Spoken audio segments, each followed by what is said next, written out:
Vale. ¿Listo? Listo. Bueno, gracias George, siempre hace esa bonita introducción. De facodinamia vamos a hablar en unas 4 clases, pero esta es muy básica en aras del tiempo y bueno, como una clase inicial, si Dios quiere, haremos otras. Entonces vamos a empezar. Para repasar un poquito los antecedentes de lo que es la historia de la cirugía de catarata, nos vamos hasta el 600 antes de Cristo, donde el doctor Surruto, el cirujano oftalmológico, hace lo que es la técnica de abatimiento, donde con un instrumento punzante entraba por limbo inferior y con una espátula Roma literalmente producía el abatimiento del cristalino hacia la cámara vítrea. De esa manera despejaba el eje visual.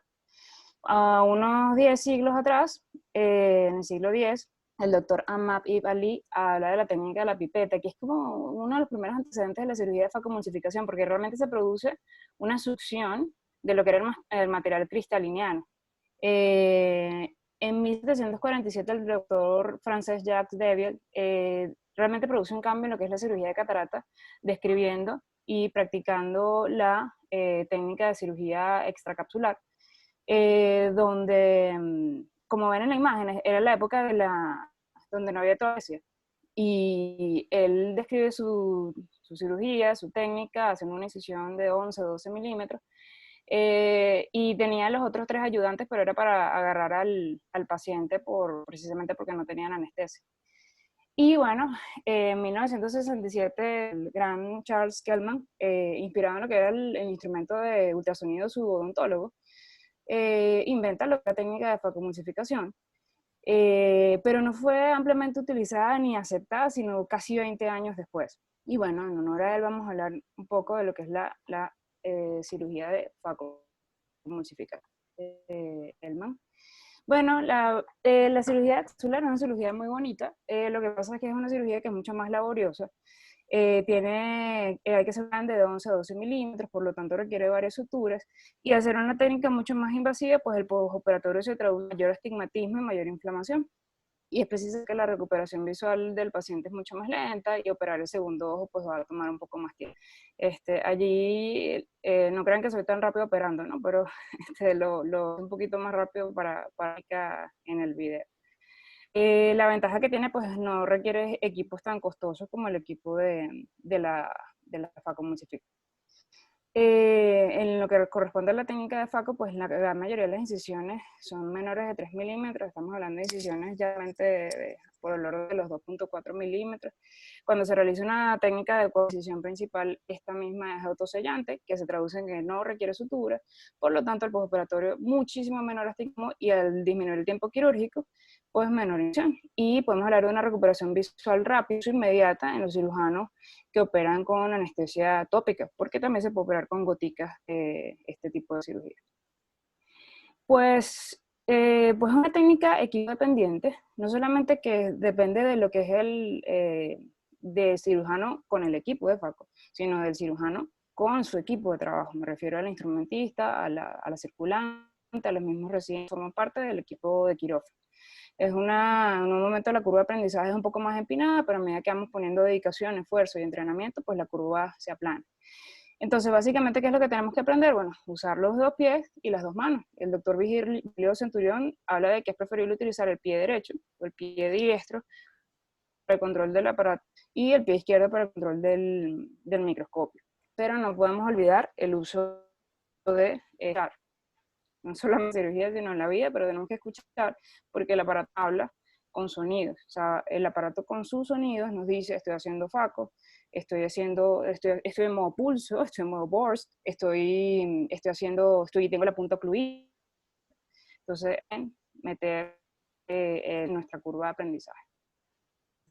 Entonces, el equipo de facomulsificación es un equipo que engloba 2 grandes tecnologías, lo que es la tecnología del ultrasonido y lo que es un circuito de fluidos. El ultrasonido es el que se encarga finalmente de emulsificar el cristalino, pero el circuito de fluidos es sumamente importante porque primero va a contrarrestar el efecto, el calor que genera el ultrasonido, va a mantener volumen de la cámara anterior y por supuesto en el proceso de aspiración permitirá recolectar las partículas que vamos emulsificando. Entonces, vamos a hablar en este momento de lo que es el circuito de fluidos. El circuito de fluidos consta de empezamos con lo que es la botella o el líquido de solución salina balanceada en una línea de aspiración. Aquí va a haber una válvula que va a abrir y cerrar esa línea de aspiración. La línea de aspiración se detecta o confluye en la pieza de mano con lo que es el puerto de infusión, esta aspiración, el puerto de infusión.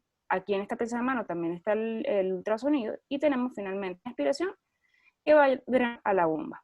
Esta bomba va a generar dos fuerzas.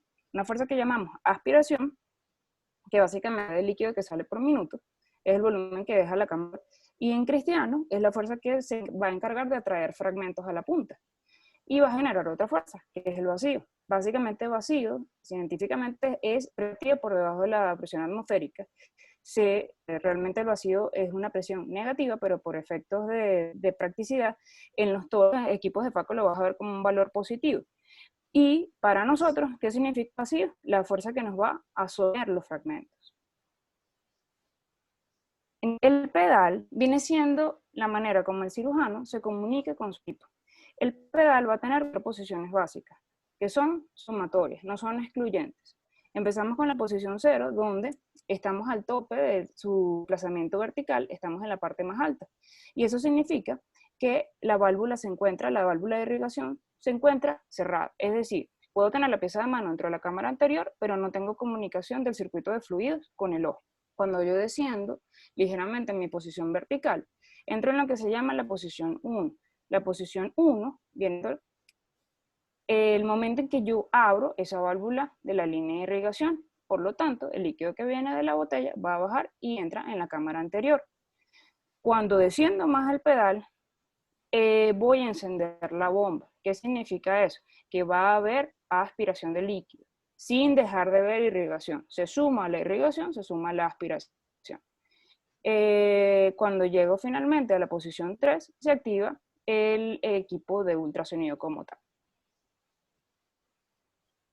Entonces, en resumen, la posición 1, que hace Jorge, yo siempre lo digo, la posición 1, voy a tener irrigación, entra el líquido a la cámara anterior, cuando sigo descendiendo, además voy a tener aspiración, y cuando sigo descendiendo hasta el final de mi descenso vertical, voy a tener además ultrasonido. Este es un ejemplo, no es el único, no es el único diseño de pedal. Tenemos pedales que tienen combinaciones de movimiento vertical y horizontal. Y tener este tipo de pedales es que me va a aislar el circuito de fluidos de lo que es el ultrasonido. Es decir, de la posición del 0 a la 2 voy a controlar lo que es el circuito de fluidos, irrigación y aspiración. Y si quiero hacer FACO, tengo que hacer un movimiento de viraje del pie. Dicen que es un poco más incómodo, pero también es válido y también es efectivo. Entonces, los parámetros que puede controlar el cirujano en la altura de la botella, esta es la pantalla tipo Infinity. Podemos controlar parámetros de ultrasonido, ya los vamos a ir desglosando un poquito. Podemos controlar los parámetros de aspiración y por supuesto de vacío. Vamos a mostrar también la pantalla del equipo de Centurión, el equipo de última generación de la casa Alcon para la facomulsificación. Ellos, a diferencia, ellos ya no te producen irrigación a través de un sistema de gravedad, sino irrigación a través de un sistema de compresión de la bolsa. Sin embargo, ellos hacen una simulación de lo que es la presión intraocular, ya no se llama altura de la botella, sino presión intraocular, pero aquí nos ponen en chiquitico, equivale a 68 centímetros de agua, de altura de la botella.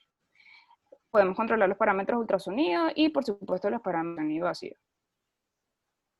Entonces, la botella, como les comenté, tiene solución salina balanceada. Básicamente la altura, el metro más importante acá, que la altura no con respecto al piso, la altura con respecto al ojo del paciente. Y específicamente esos aparatos tienen un transductor de presión que está cerca de la bomba y es ese transductor de presión que tiene que estar a nivel de los ojos del paciente. Básicamente ese líquido me va a permitir mantener el volumen y una presión adecuada de la cámara anterior. Entonces, que respecto a la botella y su función, cuando nosotros estamos en posición 0, Básicamente, no, la válvula está cerrada, entonces no tengo líquido en la cámara anterior. Por lo tanto, la presión que tengo en la cámara anterior no va a depender en nada del equipo, va a depender por arriba de la presión atmosférica y por debajo de la presión vítrea. Solamente cuando yo empiezo a hacer el descenso del pedal, cuando posiciono 1, a irrigación, me va a abrir la válvula, entra líquido en la cámara anterior y de esa manera ya la presión de la cámara anterior va a depender de la altura de la botella. Equivalencia aproximada de que por cada 15 centímetros de altura de mi botella voy a tener un aumento de 10 milímetros de mercurio de presión intraocular. En el ejemplo, unos 45 centímetros de altura de la botella me van a producir unos 30 milímetros de mercurio de presión. Cuando paso a posición 2 y 3, pero que tengo la punta ocluida, se produce el mismo efecto. ¿Por qué? Porque no está habiendo aspiración. Estar en posición 1, la posición 2 y 3, a pesar de que haya activado la bomba o el ultrasonido, si la punta está ocluida, al no haber salida de líquido, la presión de la cámara anterior va a depender de la altura de la botella. Cuando paso a posición 2 y 3, pero no tengo la punta ocluida, la presión esta vez va a depender del equilibrio que exista entre el proceso de irrigación y el proceso de aspiración. Es decir, al haber ya salida de líquido, la presión no depende solo del peso del agua, sino depende de la velocidad con la que salga líquido también de la cámara anterior. Les comentaba, el equipo Turion utiliza un sistema diferente. Aquí están poniendo el ejemplo de lo que es el mantenimiento de la cámara anterior o la presión de la cámara anterior en un sistema de gravedad, como es el Infinity. Entonces, si yo varío la altura de la botella, me va a variar la presión de la cámara anterior. Si yo, además, hago aspiración, va a depender del equilibrio que existe entre la altura de la botella y la cantidad de aspiración que tenga en mi equipo. Si aspiro mucho, se me colapsa la cámara. O si la altura muy bajita, y lo con aspiración, se me colapsa la cámara. Entonces hay muchos desniveles o cambios, a veces más súbitos. Dígame, en el ejemplo pone cuando está ocluida la punta, incluso hay momentos en que hace surge y cambiamos la presión de la cámara anterior. Aquí dan el ejemplo del equipo central. Ellos, como ven, es una especie de cámara que contiene la bolsa y va a variar el volumen dependiendo de la presión que yo le esté pidiendo al equipo con el pedal. Entonces, si yo quiero, ahí ponen el ejemplo otra vez de lo que es la cambio de presión, trabajan con gravedad. Y supuestamente, con este equipo, los más mínimos, como lo pueden ver en el video. Vamos a hablar un poquito de aspiración. Hay dos tipos de bombas. De bomba para aspirar los fluidos de la cámara anterior. Hay bombas que se basan directamente en aspiración, y el ejemplo de este tipo de bomba es la bomba peristáltica, y hay bombas que se basan en el principio del vacío, donde hay un control directo de vacío en aspiración. Y el ejemplo más específico de este tipo de bomba es la bomba Venturi. Entonces, en la bomba peristáltica tengo una especie de cilindro que tiene rodillos en su circunferencia. Tengo que tener una línea de aspiración que tenga compliance, que sea comprimible, que pueda variar su volumen por efecto de la presión. ¿Por qué? Porque esa bomba va a empezar a girar y esos rodillos, bolos de fluido, y de esa manera se va a producir un gradiente de presión y va a permitir eso de aspiración. Y el flujo de aspiración va a depender qué tan rápido me gire la bomba. Entre más le dé al pedal, pues más rápido me gire la bomba y por lo tanto la aspiración va a ser más veloz. En cambio, las bombas como les decía, las bombas de aspiración pueden generar vacío secundariamente. Una manera es yo aumente la velocidad de aspiración. Al poner una mayor velocidad de aspiración a través de una punta que tiene cierta resistencia al paso del fluido, eso me genera ciertos niveles de vacío. Ahora bien, puedo generar vacío también cuando tengo oclusiones parciales de la punta. Si tengo una velocidad determinada de aspiración, pero tengo una oclusión de la punta, el líquido tiene que entrar por una resistencia mayor y por lo tanto vacío en la línea de aspiración. Pero solamente cuando yo he ocluido totalmente, yo voy a alcanzar el 100% de vacío que yo he predeterminado en mi equipo, porque esa es la única manera, al no haber flujo a través de la línea aspirada, siga girando, que me pueda generar el 100% de vacío preestablecido por el cirujano. Bomba Venturi, por su parte, ya no hablamos de compliance en este caso, hablamos de rigidez. Aquí hay un cassette de drenaje a donde drena la línea de aspiración. Y tenemos una cámara que a través de esta cámara pasa gas comprimido. Ambos sistemas se comunican y por efectos de gradiente de concentración, el aire va a buscar ir hacia la cámara el gas comprimido. Al salir el aire de la cámara rígida, se crea, por eso le digo rígida, es lo que permite la creación de vacío. En las bombas de vacío siempre, ellas secundariamente generan aspiración. Tenemos una pérdida de vacío desde la punta hasta el cassette de drenaje, pero siempre tiene vacío en toda la línea. Si yo quiero aumentar lo que es la aspiración, tengo que aumentar el PV, presionar un poco, genera más vacío, y este gradiente vacío de la punta al cassette es lo que me va a permitir la expansión de fragmentos. Cuando tengo uno parcial de la punta, voy a generar más vacío a nivel de la punta por el mismo de la resistencia. Pero igual que las peristálticas, solamente voy a obtener el 100% de vacío preestablecido por el cirujano cuando tengo el 100% de la punta ocluida. Uno de los problemas que surge con las bombas peristálticas, sobre todo, es lo que se llama el surge. Es un colapso básicamente de la cámara que ocurre de forma súbita.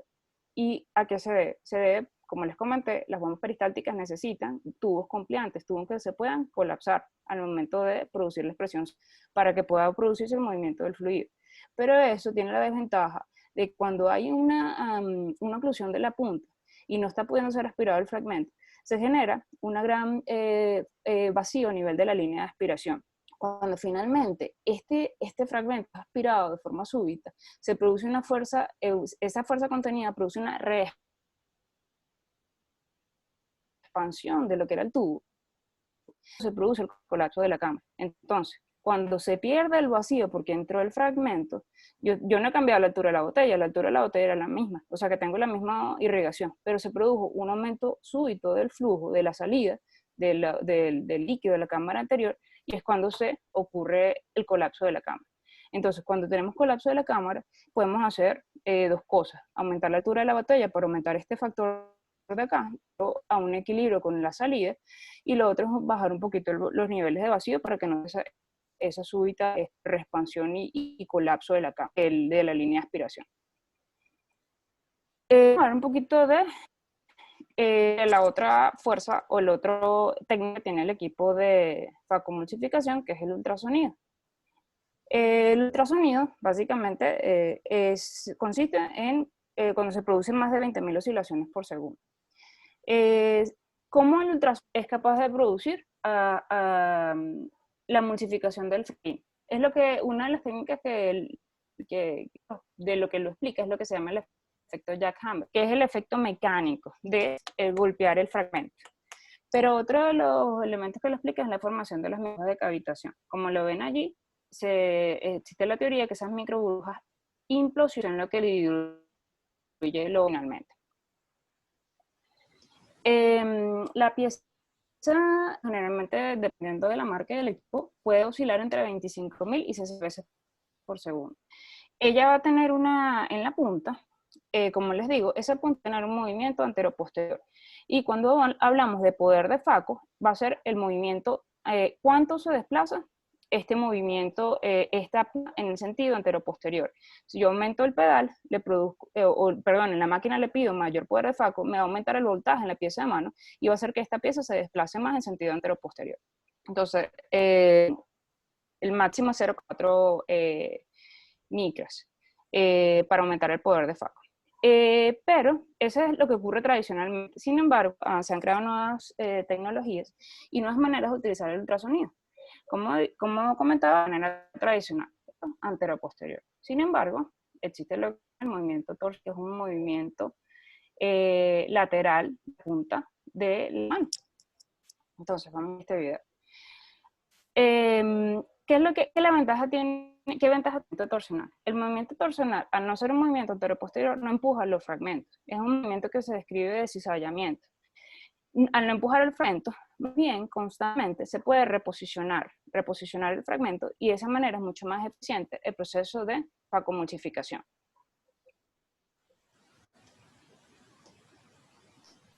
La otra ventaja grande es que al no producir un movimiento anteroposterior constante, genera, y esto no es despreciable, el menos calor en la incisión principal. Cuando se produce una quemadura de lo que es la incisión principal, es muy difícil poder suturar y cerrar esa cámara anterior. Entonces, este tipo de movimiento lateral genera mucho, a pesar de que tienen la misma potencia, perdón, el mismo tiempo aplicado, genera mucho menos calor, como la imagen que muestra ahí la cámara térmica. El nuevo equipo, el Centurion, ya no le quita el volumen, él tiene, perdón, él tiene doble, tiene doble, lo doblan 2 veces en la punta. Vamos a verlo acá. ¿Qué ventaja tiene esto? Es sobre, te va a mover, es la parte y no el resto del tallo de la pieza de mano. Aquí te dicen que la punta derecha va a generar movimiento torsional.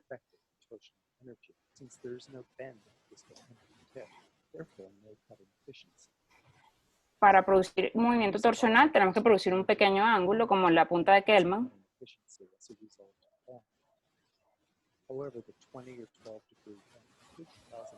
Pero dicen que se mueve mucho el resto del tallo. Ellos al producir un doble ángulo hacen que se maximice el movimiento en la parte. ¿Ves? Un ángulo acá, un ángulo acá.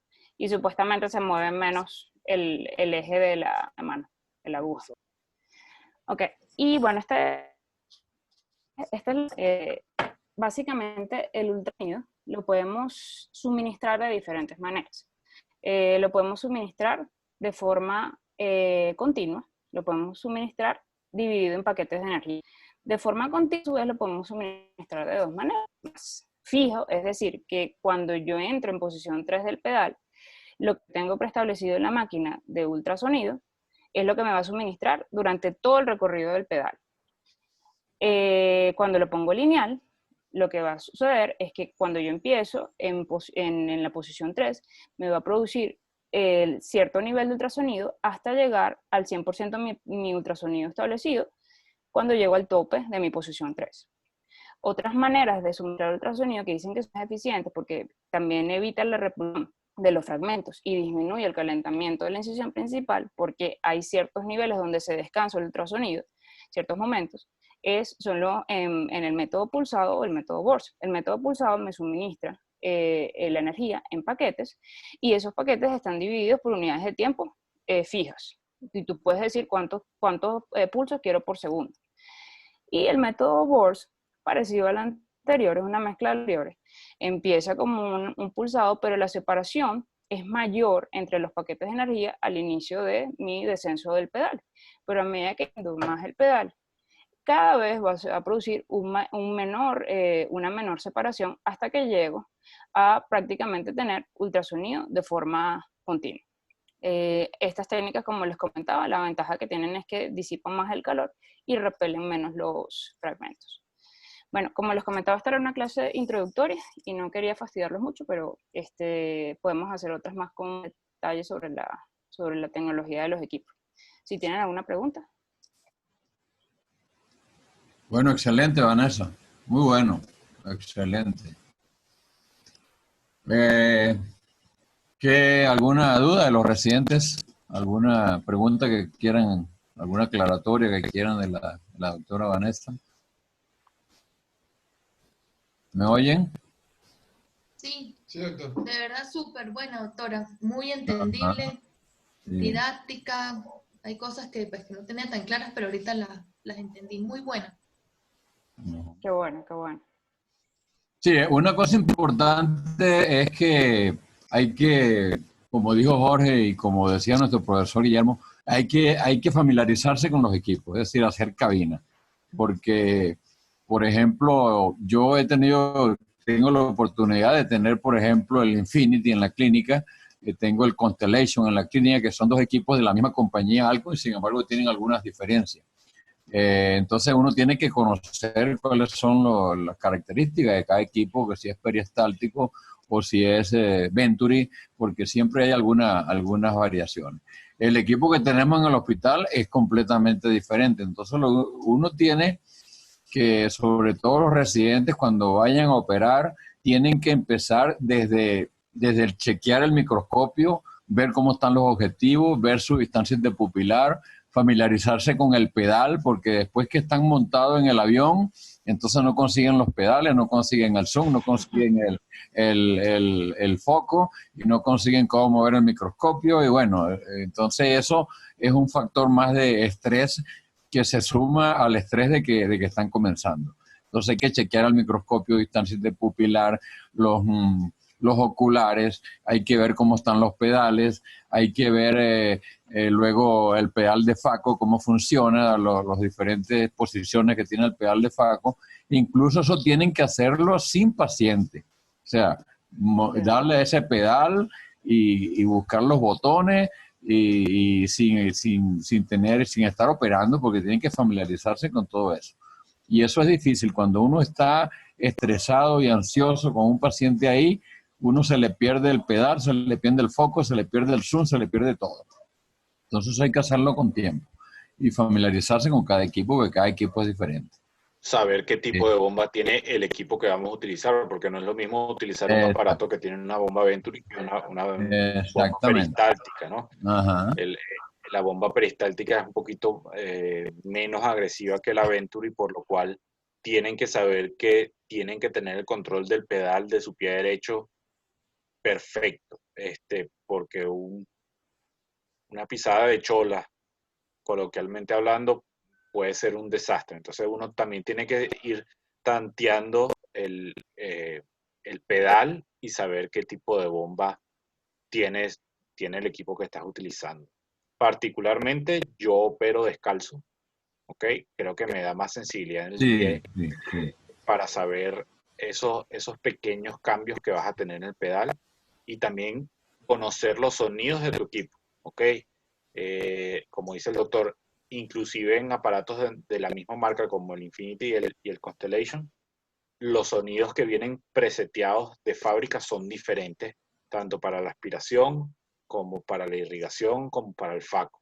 Uno después lo puede cambiar, pero el Infinity suena diferente al Constellation, como viene preseteado. No conozco cómo suena el Megatron, pero ustedes tienen que saber con la oreja en qué posición del pedal tienen el pie. Si están aspirando, si están irrigando solamente, o si están haciendo Faco en multiplicación. ¿Ok? Mi recomendación es siempre, cuando estén operando, tengan el pedal en posición 1, ¿ok? Cuando tengan la punta del Faco dentro. Porque si lo tienen en posición 0, puede haber colapso de la cámara y sin estar haciendo emulsificación, pueden romper la cápsula, ¿no? Entonces es muy importante que conozcan su equipo, el sonido, qué tipo de bomba y manejar el pedal muy bien para que puedan tener una cirugía de calidad, ¿no? ¿Alguna pregunta? ¿Aló? Bueno, es muy Creo que se fueron importante. para la clase de glaucoma. ¿Así hay una clase de glaucoma ahorita? Sí. Bueno, mire, muy agradecido, ¿verdad? Al doctor Félix Pérez, al doctor Jorge Pérez, a la doctora Vanessa, que bueno, como ustedes están viendo, son profesores del posgrado de oftalmología de la Universidad de los Andes en la extensión, en el posgrado de oftalmología en la Universidad de Oftalmología de Caracas, en Abao. Y bueno, gracias a Dios que contamos con su colaboración. Sabemos que siempre están prestos a colaborar con nosotros. Creo que esta es una gran experiencia, muy buena, por supuesto. Estábamos muy nerviosos por el problema de los apagones. Sin embargo, bueno, pudimos salir adelante y ver las 3 conferencias excelentes. Los felicito. Para el próximo miércoles vamos a programar una reunión con el doctor Juan Yepes, que nos va a hablar sobre también pues, el mismo estilo para los residentes. Ya le mandaremos el link. El doctor Yepes se va a juntar con nosotros para hablar sobre la vitrectomía en los pacientes con retinopatía diabética proliferativa, es decir, en el paciente diabético. Ese va a ser probablemente el miércoles a las 4 de la tarde. Y después, bueno, seguiremos haciendo reuniones. Voy a hablar con el doctor Nayel Salomón, que espero que como está allá en Florida puro pescando en su yate, pero a ver si nos da un ratico para reunirse con nosotros, ¿verdad? Y haciendo paellas todos los días, pero bueno, probablemente voy a invitarlo para que nos hable algo. Y bueno, la idea es seguir aprovechando pues de mantenernos dentro de todas las cosas malas que nos han pasado este año, pues quizás una de las mejores es que nos podamos conectar todavía a través de estos medios, ¿no? Entonces, en nombre del posgrado, en nombre de los residentes y mis alumnos y todo, muy, muy agradecido, Jorge, Félix y Vanessa, y muchas gracias también a los residentes, a Asdrúbal y a todos los demás que se conectaron, ¿ok? Muy agradecido, pues. Chévere, doctor, un abrazo. Chao. Chao, Vané. Bueno, Chao, Vané. Chao. Gracias. Chao, doc.